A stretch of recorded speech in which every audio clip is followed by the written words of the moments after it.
నమస్తే అండి. నాగభూషణ్ గారు, ఏంటి అంటే కేక్ వాక్ అని అనుకుంటున్నారా ఈ ఉపరాష్ట్రపతి ఎన్నికల్లో గెలుపు అనేది?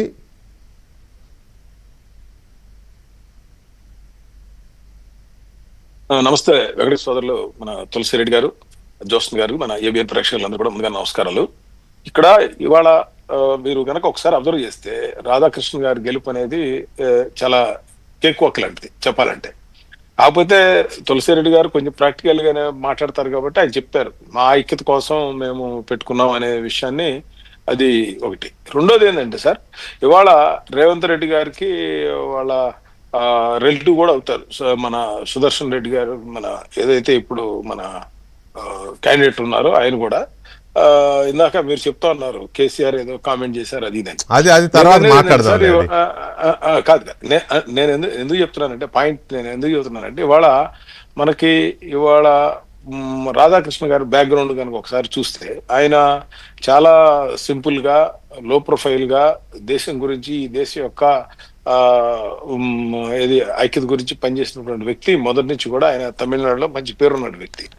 అదేవిధంగా ఇప్పుడు సుదర్శన్ రెడ్డి గారు జస్టిస్ చేశారు, కానీ ఆయన మేము వ్యక్తిగతంగా మనం ఒకరి గురించి కంపారిజన్ ఇక్కడ చేయకూడదు కాబట్టి. బట్ ఇవాళ ఉన్నటువంటి పార్లమెంట్ లో ఉన్నటువంటి పరిస్థితిని బట్టి ఎట్టి పరిస్థితుల్లోనూ మామూలుగా ఇందాక ఇవాళ ఒక పక్కన మనం దేశం కూడా ఒక పక్కన ట్రంప్ లాంటి వాళ్ళు సుంకాలు వేసినప్పుడు మనం దేశ ఐక్యత అనేది చాడాలి. ఉపరాష్ట్రపతి గెలుస్తారన్న సంగతి తెలిసినా కూడా నిలబడటం అనేది నా ఉద్దేశం అయితే కరెక్ట్ కాదు. ఎందుకంటే ఇప్పుడు ఎలక్షన్ లో ఓడిపోవచ్చు, గెలిచి. ఇదేంటంటే మన రాష్ట్రపతికి, ఉపరాష్ట్రపతికి ఇవన్నీ కూడా, గవర్నర్లు ఇవన్నీ కూడా కొంచెం మన దేశం యొక్క ఐకమత్యాన్ని చాటి పోస్టులు ఇవన్నీ కూడా. దీనివల్ల పొలిటికల్ గా కూడా పెద్దగా ఆ పార్టీలకి వచ్చేది ఉండదు. ఆ పోస్టులకు వెళ్ళిన తర్వాత వాళ్ళు నిష్పక్షపాతంగా పనిచేయాల్సిన అవసరం కూడా ఉంది. కాకపోతే ఏంటంటే యునానిమస్ గా ఇచ్చుంటే చాలా బాగుండేది. అది అదే కదా. ఇప్పుడు తులసిరెడ్డి గారిని నేను అడిగితే ఆయన చెప్పింది కూడా అదే కదా. స్వాతంత్రం వచ్చిన తర్వాత నీలం సంజయ్ రెడ్డి గారు ఒక్కరు తప్ప యునానిమస్ గా ఎవరు అవ్వలేదని. అంటే అది మీరు చెప్పింది కరెక్టే వెంకటకృష్ణ గారు. తులసిరెడ్డి గారు చెప్పేది అంటే నేను అనేది ఏంటంటే, ఒకప్పుడు అలా ఉన్నాయి, ఇవాళ మనం టెక్నాలజీ మారిపోయి, సిస్టమ్స్ మారిపోయి, వరల్డ్లో ఇవాళ మనం ఎకానమీలో ముందుకు వెళ్తా ఉన్నాం. మనం ఇవాళ ప్రపంచంలో మన భారతదేశం అంటే ఒక ఐడెంటిఫికేషన్ అనేది డిఫరెంట్ వేలో మనం వెళ్తున్నాం కాబట్టి దాని గురించి నేను అంటున్నా ఎనానమస్ అనేది.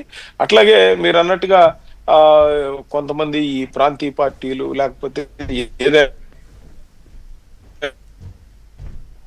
సరే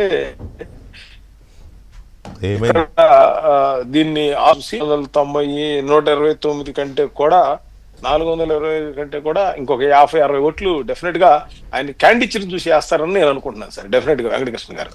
కారణం ఏంటంటే తమిళనాడు నుంచి దక్షిణ భారతం, పర్టికులర్ గా అందులోనూ తమిళనాడు నుంచే ఎందుకు పికప్ చేశారు ఉపరాష్ట్రపతి అభ్యర్థిని?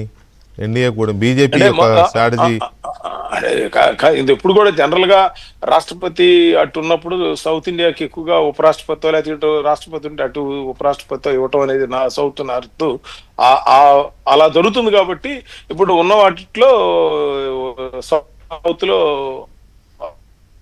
అక్కడ బెస్ట్ చాయిస్ ఆయనకు ఉన్నటువంటి క్యాండిడేట్ని బట్టి సెలెక్ట్ చేయడం జరిగింది పర్టికులర్ గా. ఎందుకంటే ముర్ము గారు అటు ఉన్నారు కాబట్టి, ఒరిస్సా నుంచి మేడం గారు ఉన్నారు కాబట్టి, అందుకని ఇటువైపున సెలెక్ట్ చేయటం. దానివల్ల ఆయనగా ఇప్పుడు తెలంగాణలో ఆయన గవర్నర్ గా పనిచేశారు, ఆ తర్వాత బాంబే చేశారు, ఆ తర్వాత పాండిచ్చేరి, ఎక్కడ చేసినా కూడా కొంచెం మంచి పేరు తెచ్చుకున్నటువంటి వ్యక్తి కాబట్టి ఆయనకున్న అనుభవం ఉపరాష్ట్రపతిగా ఉపయోగపడుతుంది. ఫ్యూచర్ లో కూడా ఆయన యొక్క సేవలు ఈ దేశానికి మనకు అవసరం. రాష్ట్ర స్థాయిలో కాకుండా దేశ స్థాయిలో ఉంచాలనే ఉద్దేశంతోనే ఇవాళ బీజేపీ కూటమి తరఫున పెట్టడం జరిగింది. నేను ఇందాక చెప్పినటువంటి 44 మంది న్యూట్రల్ గా ఉన్న వాళ్ళు కూడా వీరికి వేస్తారని నేను అనుకుంటున్నాను. ఎందుకంటే ఇవాళ దేశంలో ఎక్కువ మంది కూడా ఫోకస్ ఫర్ ఐకమత్యం అనేది పెడతా ఉన్నారు. అది నేను అంటుంది. రైట్. జోసన్ గారు, గుడ్ ఈవినింగ్.